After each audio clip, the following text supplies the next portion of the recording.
నూతన సంవత్సరం తొలి రోజున ముఖ్యమంత్రి చంద్రబాబు నాయుడు గారు పేద ప్రజలకు లబ్ధి చేకూరేలాగా సీఎంఆర్ఎఫ్ రిలీఫ్ ఫండ్‌కు సంబంధించిన ఫైలుపై తొలి సంతకం చేశారు. దీంతో 24 కోట్ల రూపాయలు విడుదల కానున్నాయి. ఈ 24 కోట్లకు సంబంధించి 1600 పెండింగ్ దరఖాస్తులు క్లియర్ చేసి 1600 మందికి లబ్ధి చేకూరేలాగా ఈ నిధులను విడుదల చేయనున్నారు.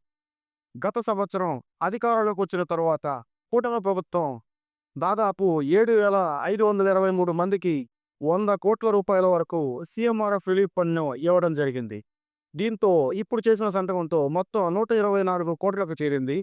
దాదాపు 9,123 మందికి సీఎం రిలీఫ్ ఫండ్ అందించడం జరుగుతుంది.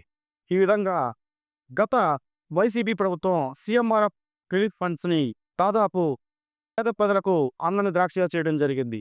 దాదాపు ఒక 100 మంది వరకు దరఖాస్తు చేసి ఒక్కరికో ఇద్దరికో ఇవ్వడం జరిగింది.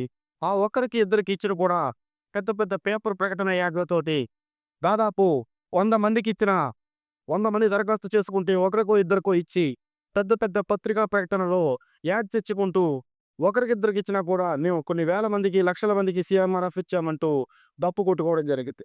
కానీ కూటమి ప్రభుత్వం ప్రజల కొరకు, ప్రజల వైపు, ప్రజల సంక్షేమం కొరకంటూ మరోసారి నిరూపించుకుంది. జనవరి 1 తొలి రోజునే 24 కోట్ల సీఎంఆర్ఎఫ్ రిలీజ్ చేయడం ద్వారా నిరూపించుకున్నారు.